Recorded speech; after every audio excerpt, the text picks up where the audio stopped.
So ಈಗ transgender ಅಂದಾಕ್ಷಣ ಅವ್ರೇನು ಮಾಡ್ತಾರೆ, ಒಂದು ಡಿಫ್ರೆಂಟ್ ಲೋಕ ಇರುತ್ತೆ ಮುಂಚೆ ನಿಮ್ಮದು ಬಾಲ್ಯದಲ್ಲಿ ಹುಡುಗ ಆಗಿದ್ದಾಗ. ಬಟ್ ಅದಾದ ಬಳಿಕ ನಿಮ್ಮ ಭಾವನೆ ಚೇಂಜ್ ಆದಮೇಲೆ ಇನ್ನೊಂದು ಡಿಫ್ರೆಂಟ್ ಲೋಕಕ್ಕೆ ಬರ್ತೀರಾ. ಆ ಬದಲಾವಣೆ ಮಧ್ಯದಲ್ಲಿ ನಿಮ್ಮ ಮೈಂಡ್ ಹೇಗಿತ್ತು? ಅದು ಒಂಥರ ರೋಲರ್ ಕೋಸ್ಟರ್ಸ್ ಅಂತ ಹೇಳ್ತಾರಲ್ಲ, ನಮಗೆ ಫಸ್ಟ್ ತುಂಬ ಸೆನ್ಸಿಟಿವ್ ಆಗಿರ್ತೀವಿ, ನಾವು ತುಂಬ ಸಾಫ್ಟ್ ಮೃದುವಾಗಿರ್ತೀವಿ. ಸೊ ಏನಾದರೂ ಒಬ್ರು ಜೋರಾಗಿ ಏನಾದ್ರು ಮಾತಾಡ್ಬಿಟ್ರು ಕೂಡ ನಮಗೆ ಭಯ ಬರೋದು, ಇಲ್ಲ ಒಂದು ಗಂಡು ಮಕ್ಕಳಿದ್ದಾಗ ಅವ್ರ ಮುಂದೆ ಹೋಗಿ ನಾವು ಮಾತಾಡೋಕ್ಕಾಗದಿರೋದು, ಇಲ್ಲ ಅವ್ರ ಮುಂದೆ ನಡ್ಕೊಂಡು ಹೋಗ್ದಿರೋ ಅಷ್ಟು ನಾವು ಸಾಫ್ಟ್ ಆಗಿರ್ತೀವಿ. ಸೊ ಅಷ್ಟು ವೀಕ್ ಆಗಿರ್ತೀವಿ. ಎಮೋಷ್ನಲಿ ಫೂಲ್ ಅಂತ ಹೇಳ್ತಾರಲ್ಲ, ಎಮೋಷ್ನಲಾಗಿ ಫೂಲ್ ಆಗಿರ್ತಾರಲ್ಲ ಆ ಥರ. ಸೊ ಅಷ್ಟೊಂದು ಧೈರ್ಯವಾಗಿರಲ್ಲ. ಸೊ ಇವಾಗ ನಮ್ಮ ಧೈರ್ಯವೇ ನಾವೇ ಕ್ರಿಯೇಟ್ ಮಾಡ್ಕೊಂಡು ನಾವು ಹೊರಗಡೆ ಬಂದು ಎಲ್ಲನೂ ಫೇಸ್ ಮಾಡಬೇಕಾಗಿದೆ ಇವಾಗ. ಸೊ ನೀವು ಹೇಳ್ದಂಗೆ ಇನ್ನೊಂದು ಮಾತು ಹೇಳ್ತೀನಿ. ಸೊ ಒಂದು ಸತಿ ನಾವು ಫ್ಯಾಮ್ಲಿಯಿಂದ ಬಂದು ಈಚೆ ಕಡೆ ಬಂದಾಗ ನಮಗೆ ಸೋರ್ಸ್ ಆಫ್ ಇನ್ಕಮ್ ಇರಲ್ಲ. ಸೋರ್ಸ್ ಆಫ್ ಇನ್ಕಮ್ ಬೇಕು ಅಂತ ಹೇಳಿದಾಗ ಒಂದು ಬೆಗ್ಗಿಂಗ್ ಅದು ಬೇಕು, ಇಲ್ಲ ಕಮ್ಯುನಿಟಿ ಅವ್ರಿಗೆ ಫಸ್ಟ್ ಮೀಟ್ ಮಾಡ್ತೀವಿ ನಾವು.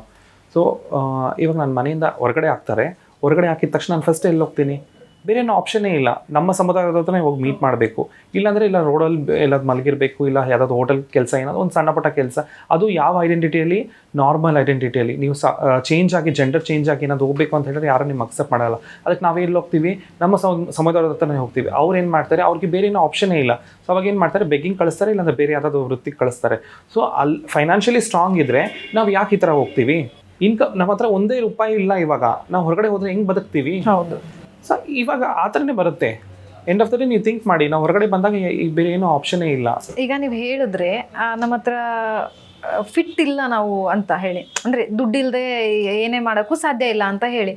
ಬಟ್ ನೀವು ಆ ಟೈಮಲ್ಲಿ ದುಡ್ಡಿಗೋಸ್ಕರ ಅಂತ ಬೇರೆ ಏನೇನೆಲ್ಲ ಕೆಲಸ ಮಾಡಿದ್ರಿ?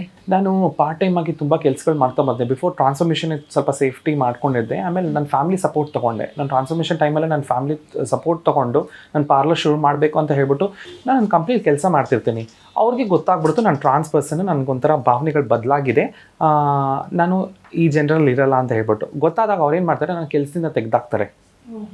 ತೆಗ್ದಾಕ್ದಾಗ ನಾನೊಂದು ದೃಢ ನಿರ್ಧಾರ ತೆಗಿತೀನಿ ಅವತ್ತು. ಏನಂತ ಹೇಳ್ಬಿಟ್ಟು, ಇನ್ಮೇಲೆ ನಾನು ಯಾರ ಹತ್ರನೂ ನಾನು ಕೆಲಸ ಮಾಡಲ್ಲ, ನಾನು ಬೇಕಾದ್ರೆ 10 ಜನ ನಾನು ಕೆಲಸ ಮಾಡಿಸ್ತೀನಿ, ಕೆಲಸ ಕೊಡ್ತೀನಿ ಅಂತ ಹೇಳ್ಬಿಟ್ಟು ನಾನು ಅವತ್ತು ದೃಢ ನಿರ್ಧಾರ ತಗೊಂಡು ಅವಾಗ ಸ್ಟಾರ್ಟ್ ಮಾಡಿದ್ದೆ ಈ ಪಾರ್ಲರ್ ಗ್ಲಾಮರ್ ಸಲೂನ್ ಅಂತ ಹೇಳ್ಬಿಟ್ಟು. ಎಷ್ಟು ಜನ ಕೆಲಸ ಕೊಡ್ತಾ ಇದ್ದೀರಾ? ಇವಾಗ ನಮ್ಮ ಹತ್ರ 7 to 8 ಮೆಂಬರ್ಸ್ ಕೆಲಸದವ್ರು ಇದ್ದಾರೆ.